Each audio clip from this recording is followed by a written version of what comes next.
Еве денеска имавме официјална работна посета на секторот за внатрешни работи Куманово, како што најавив и во Скопје ќе ги посетам сите сектори за внатрешни работи.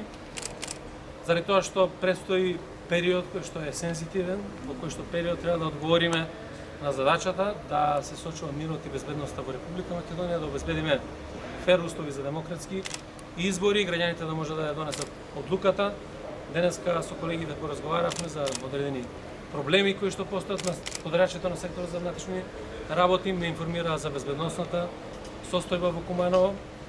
Овој сектор е од особено значење заради тоа што пред се е кризно подрачје заради мигрантската криза. Меѓутоа пред нас стоат и други предизвици и тука сме единствени сите дека треба се даде максимумот во работењето за да одговориме на секој од овие предизвици.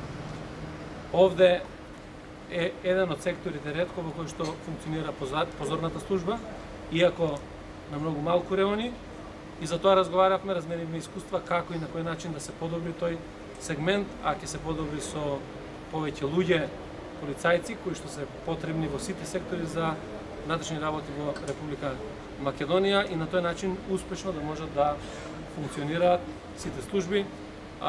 Заклучокот е дека состојбата во општина Куманово безбедносна е стабилна, мирна, граѓаните треба да бидат спокојни во овој дел, заради тоа што навистина секторот е во кондиција и во добра соработка за да се одржи оваа состојба.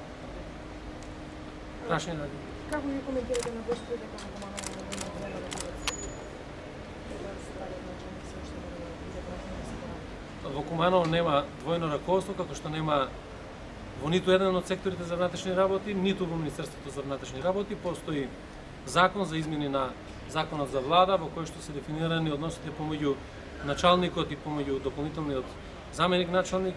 Денеска на средбата сите заеднички се договоривме како понатаму да работиме и тоа се само муабети веројатно кои што се шират во јавноста, меѓутоа не соодветствуваат со реалноста.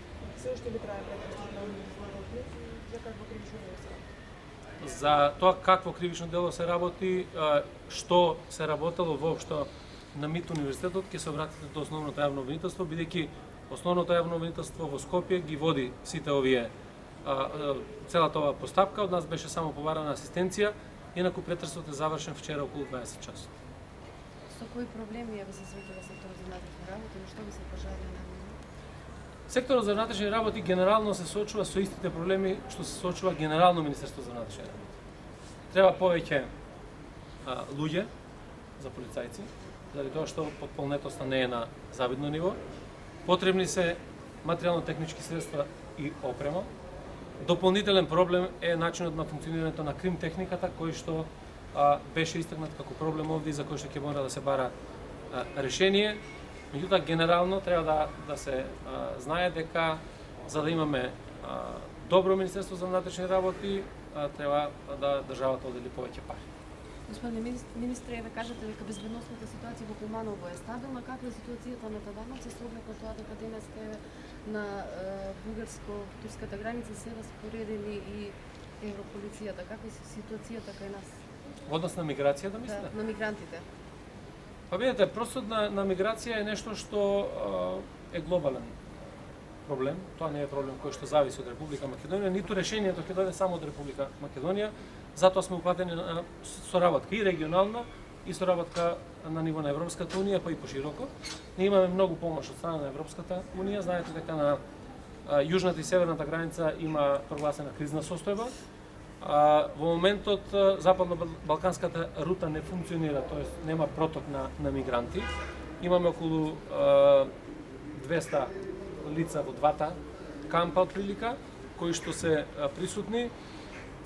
Едно е јасно дека оваа мигрантска криза може во секој момент да добива на интензитет. Државата треба да биде подготвена на тоа. За управувањето со оваа криза има посебен управувачки комитет, значи МВР ги работи само полициските работи. Дополнителен проблем за нас е тоа што не функционира оваа рута, бидејќи се појавуваат повеќе кримчарски канали, се појавуваат луѓе кои што влегуваат илегално на територија на Република Македонија, а се директно како работа која што треба да се спречува од страна на македонската полиција. Вие знаете дека пред неколку дена во селото Лојане беше откриено 35 мигранти кои што одличувале како заложници, така да и во тој дел ми информира денеска во сектор за внатрешни работи и се преземат сите можни мерки да се справуваме со една таква состојба, меѓутоа генерално мигрантската криза ќе биде решавана на начин на кој што ќе биде понудено решение од страна на Европската. Благодарам.